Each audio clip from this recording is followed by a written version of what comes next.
활주로로 지나서 이제 항공기를 좀 더 정지시킬 수 있도록 평탄화시킨 그 지역이 있습니다. 예. 오버런웨이라는 표현도 쓰는데요.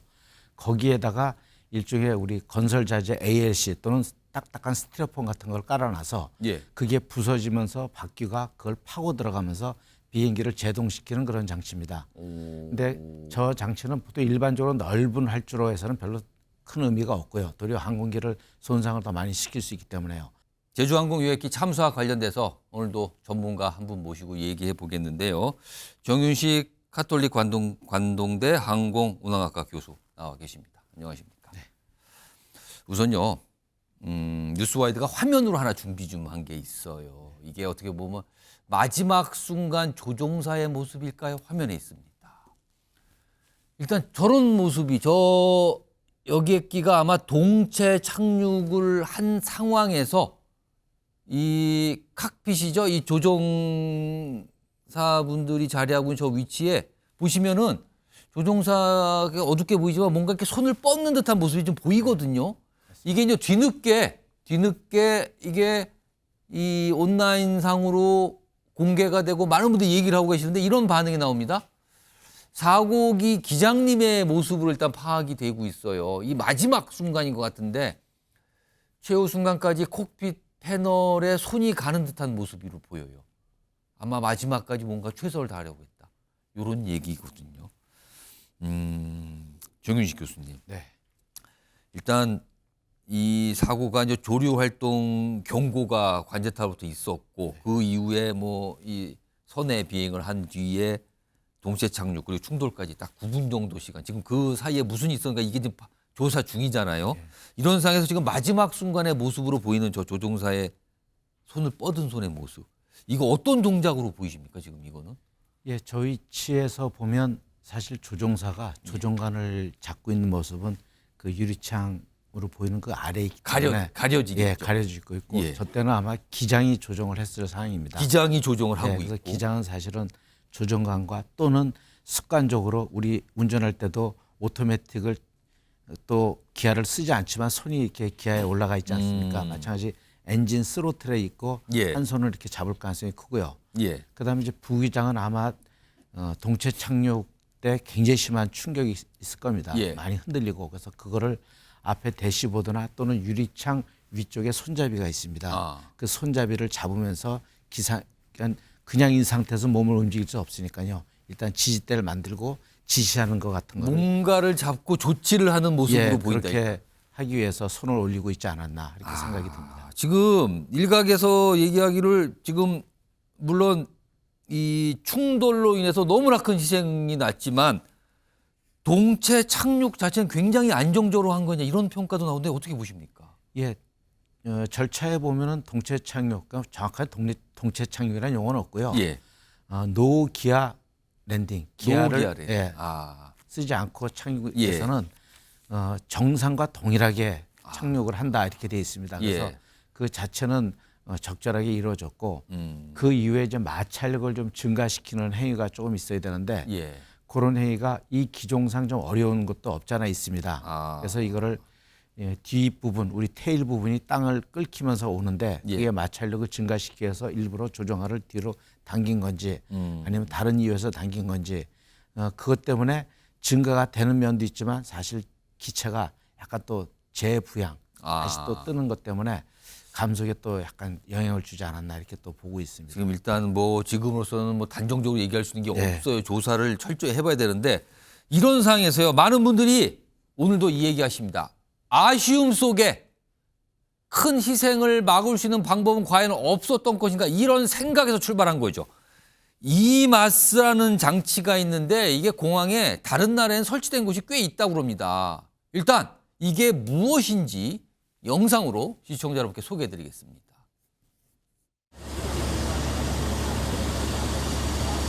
The plane ended up in the arrestor bed at the end of the runway, destroyed about 80 arrestor bed blocks. Happily, there were no injuries.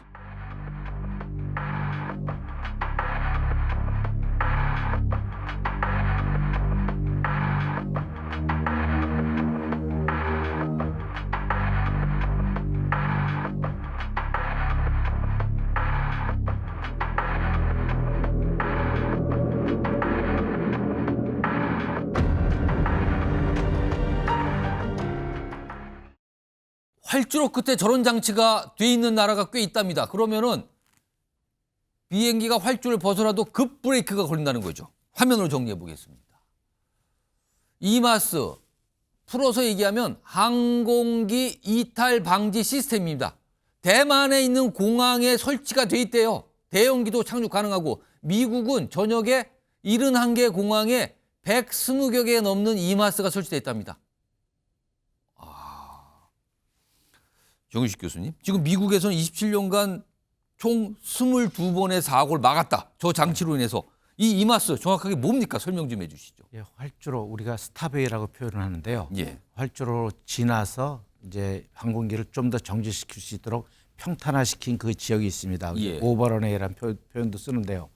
거기에다가 일종의 우리 건설 자재 ALC 또는 딱딱한 스티로폼 같은 걸 깔아놔서 예. 그게 부서지면서 바퀴가 그걸 파고 들어가면서 비행기를 제동시키는 그런 장치입니다. 근데 저 장치는 보통 일반적으로 넓은 활주로에서는 별로 큰 의미가 없고요. 도리어 항공기를 손상을 더 많이 시킬 수 있기 때문에요.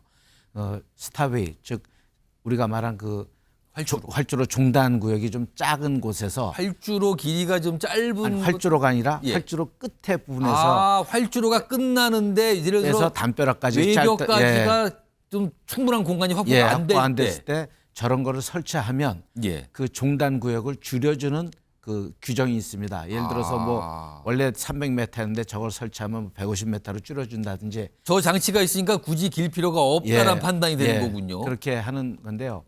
이제 우리나라 입장에서는 사실은 지금 무안공항도 초기 설계 때는 예. 그런 로컬라이저 같은 게 설치가 안 되고 했을 때는 충분한 그 설계 기준을 맞았거든요. 예. 그 이후에 규정들이 이제 바뀌면서 이제 지금 현재는 약간 부족한 것처럼 지금 돼 있는데요. 예. 저런 거는 단점은 모든 기종에 다 적용이 힘들기 때문에 예. 만약 무안공항처럼 이제 소형, 그러니까 우리는 대형기긴 하지만 대형기 중에 소형기 한 정도로만 운영한다. 그러면 거기에 강도를 맞춰서 설치하면 좋지만 또 만약에 그런 데다가 747 같은 거 내리면 너무 파여가지고 안에 있는 승객이 다친다든지 항공기가 부러져서 더 문제가 된다든지 할 수가 있기 때문에 그렇게 범용적으로 완전히 쓰기에는 또 약간의 문제도 없지 않아 있습니다.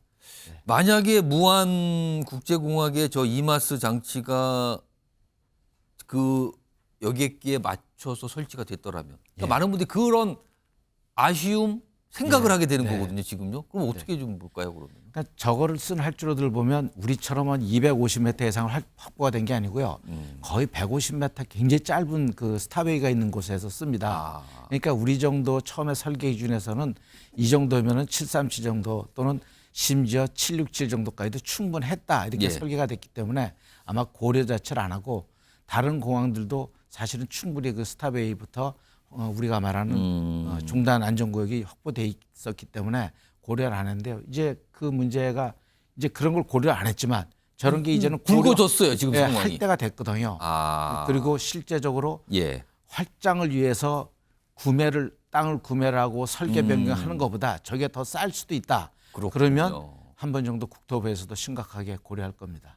자, 이런 가운데요. 블랙박스가 회수가 됐죠. 그러니까 비행 기록 장치 블랙박스, 음성 기록이 담긴 블랙박스 다 두 가지가 회수됐는데 지금 국토부가 블랙박스를 지금 미국으로 보낸다는 얘기가 나왔어요. 일단 목소리 들어보겠습니다.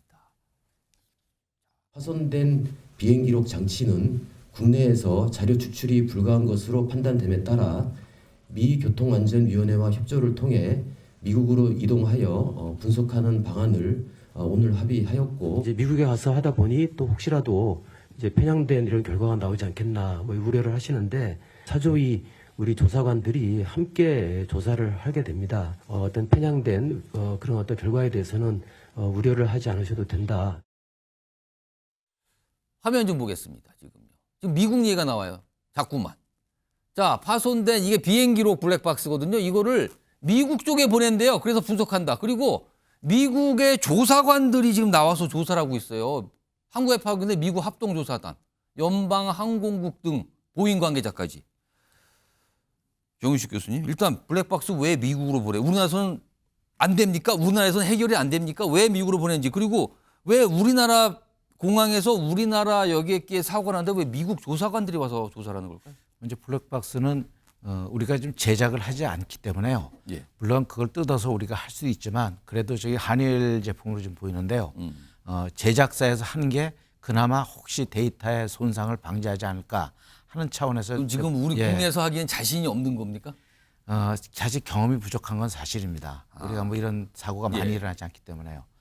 그 다음에 미국 쪽 조사관이 지금 나와 연방항공청 그다음에 미국 교통안전위원회 이런 예. 쪽에서 와요? 예, 이제 지금 조사의 주도권은 대한민국이 확실히 있습니다. 예. 그러나 제작사가 미국이기 때문에 미국 NTSB 또 제작사인 보잉 심지어 태국 승객분이 계시기 때문에 태국도 조사할 권리가 있습니다. 예. 근데 아마 우리나라한테 위임했을 가능성이나 미국에 위임했을 가능성도 있긴 합니다. 예. 근데 저 데이터를 추출해서 데이터 자체를 오염시킬 가능성은 우리 조사관들도 같이 갑니다. 그래서 사실 굉장히 그건 의심을 하지 않아도 괜찮지만 나온 데이터를 상호 해석하는데 아무래도 제작사는 제작사 나름대로의 그거를 강조하기 때문에 예. 서로 좀 갈등이 있을 것으로 예상이 됩니다.